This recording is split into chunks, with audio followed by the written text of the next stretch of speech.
नमस्कार. घरगुती भोजन या चॅनलमध्ये तुम्हा सर्वांचं अगदी मनापासून स्वागत आहे. आज आपण काकडीमध्ये रवा टाकून अतिशय पौष्टिक अशी रेसिपी बनवणार आहोत, जी की तुम्ही उन्हाळ्यामध्ये आठवड्यातून 2-3 वेळेस तर नक्कीच बनवाल. चला मग याचं आपल्याला काय बनवायचं आहे ते पाहण्यासाठी व्हिडिओ कुठेही स्किप न करता अगदी शेवटपर्यंत पहा. वेळ न घालवता आपण लगेचच आजच्या रेसिपीला सुरुवात करूया. सर्वप्रथम इथे आपण 2 काकडी व्यवस्थित अशा धुवून घेतलेल्या आहेत. आता या काकडी आपल्याला सोलून घ्यायच्या आहेत, म्हणजे त्याची साल काढून घ्यायची आहे. दोन्ही काकडी आपण व्यवस्थित अशा सोलून घेऊया.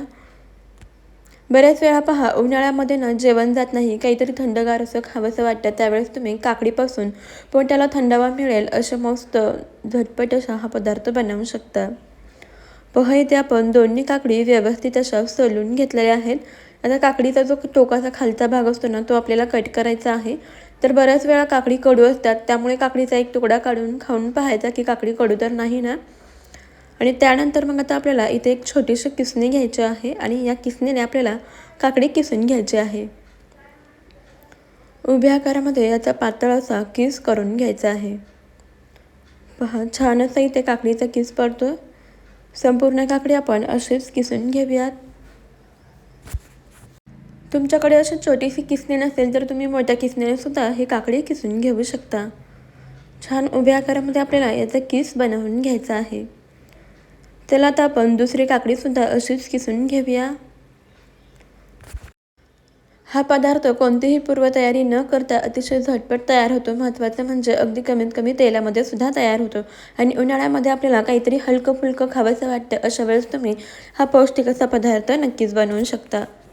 पहा, इथे आपण दोन्ही काकडी व्यवस्थित अशा किसून घेतलेल्या आहेत. याचा किस तयार झालेला आहे. आता ह्या किसून घेतलेली काकडी लगेच आपल्याला एका मिक्सिंग बाउलमध्ये काढून घ्यायची आहे. आणि यामध्ये आपल्याला टाकायचा आहे 1 वाटी बारीक रवा.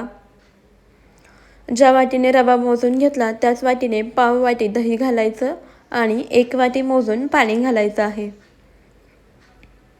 सर्व साहित्य एकाच वाटीने मोजून घ्यायचं आणि आता व्यवस्थित असं मिक्स करून घेऊया. रवा यामध्ये छान असा एकजीव करून घ्यायचा आहे. व्यवस्थित मिक्स करून घ्यायचं आणि यावरती झाकण ठेवून एक 10 मिनिटं याला बाजूला ठेवून द्यायचं. म्हणजे कसं, हा जो रवा आहे ना, तो छान असा भिजेल आणि व्यवस्थित असा फुलला जाईल. आता लगेच आपण यावरती झाकण ठेवूया. 10 मिनिटाकरता साईडला ठेवून देऊ.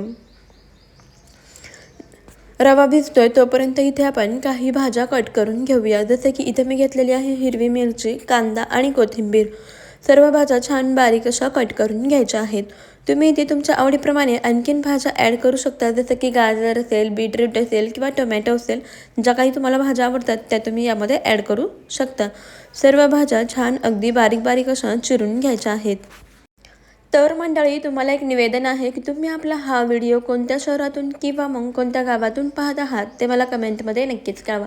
म्हणजेच मला सुद्धा समजेल की आपले व्हिडिओ कुठपर्यंत पोहोचतात आणि व्हिडिओच्या शेवटी मला तुमचे आभार नक्कीच मानता येतील. सोबतच तुम्ही जर आपल्या घरगुती भोजन या अस्सल मराठमोळा चॅनलवर नवीन आला असेल किंवा अजूनही चॅनलला सबस्क्राईब केलं नसेल तर पटकन सबस्क्राईब करा आणि त्यापुढील बेल आयकॉनसुद्धा प्रेस करा. म्हणजे आपल्या येणाऱ्या नवनवीन अशा व्हिडिओचे अपडेट सर्वप्रथम तुम्हाला मिळतील. पहा, इथे आपण या भाज्या चिरून घेतल्या आणि इकडे 10 मिनिटे झालेली आहेत. आपला रवा आहे तो सुद्धा व्यवस्थित असा भिजलेला आहे. भिजल्यानंतर पहा, रवा छान असा फुललेला आहे. आता यामध्ये आपण चिरून घेतलेल्या सर्व भाज्या घालूया. जसं की हिरवी मिरची, कांदा, कोथिंबीर.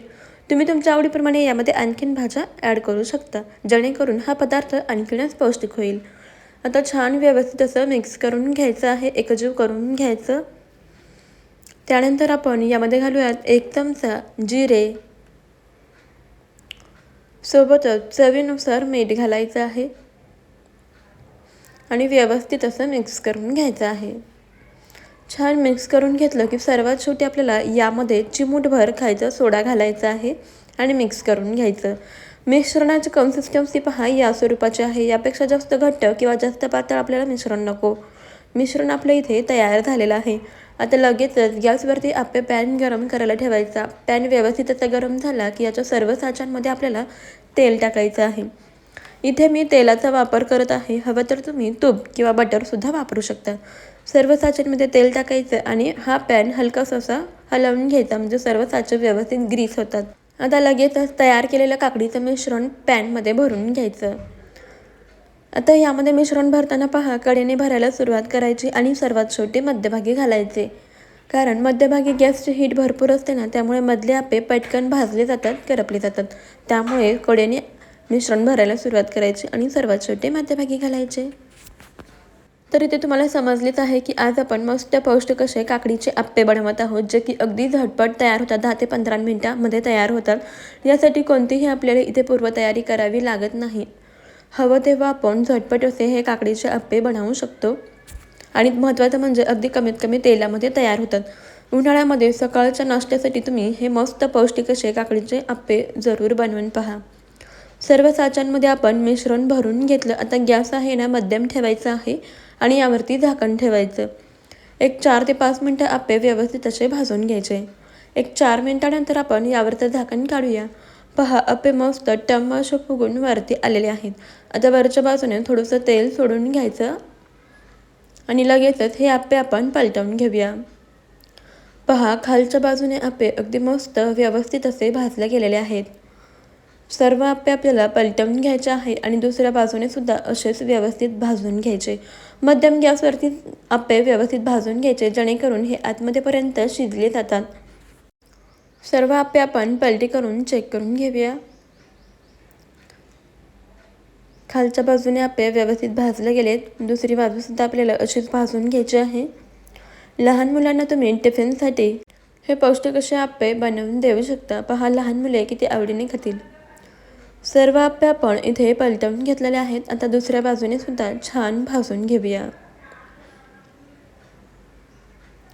पहा, इथे आपण आप्पे दुसऱ्या बाजूने सुद्धा व्यवस्थित असे भाजून घेतलेले आहेत. खालच्या बाजूने आप्पे व्यवस्थित असे भाजले गेलेले आहेत. सर्व आप्पे आपण चेक करून घेऊया. आता कडेचे आप्पे आहेत ना, ते जरा भाजण्याकरता वेळ लागतो, परंतु मधले आप्पे पहा अगदी व्यवस्थित असे भाजले गेलेले आहेत. याला रंगसुद्धा अगदी मस्त आलेला आहे. मऊ लुसलुशीत असे आपले हे आप्पे तयार झालेले आहेत. आता जे आप्पे भाजले गेलेले आहेत ते आपण काढून घेऊया आणि जे साईडचे भाजायचे बाकी आहेत त्याला ना असं मध्यभागी टाकायचं. असे अलटीपलटी करून आपण सर्व आप्पे भाजून घेऊया. पहा, मस्त असे इथे आपले उन्हाळा विशेष काकडीचे आप्पे तयार झालेले आहेत. आप्पे अगदी मऊ लुसलुशीत असे झालेले आहेत आणि टम्मसुद्धा फुगलेले आहेत. पहा, किती छान मऊ लुसलुशीत आप्पे झालेले आहेत. मी तुम्हाला तोडून सुद्धा दाखवते. आतमधून छान जाळीदार झालेले आहेत. तुम्हीसुद्धा उन्हाळ्यामध्ये हे काकडीचे पौष्टिक असे आप्पे नक्कीच बनवून पहा. हे काकडीचे आप्पे तुम्ही दहीसोबत सर्व करू शकता किंवा तुमच्या आवडीच्या इतर कोणत्याही थंडगार चटणीसोबत सर्व करू शकता.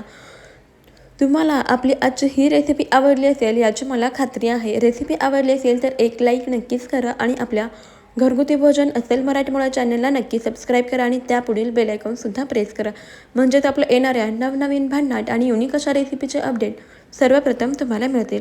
तुम्हाला ही रेसिपी कशी वाटली किंवा रेसिपीबद्दल काही सजेशन असतील तर मला कमेंटमध्ये नक्की कळवा. चला मग आपण भेटूया अशाच पुढच्या एका नवीन भन्नाट आणि युनिक अशा रेसिपीमध्ये. तोपर्यंत खात राहा, मस्त राहा, सर्वात महत्त्वाचं हेल्दी राहा. व्हिडिओ तुम्ही शेवटपर्यंत पाहिलात त्याबद्दल तुमचे खूप खूप धन्यवाद. चला मग, बाय बाय.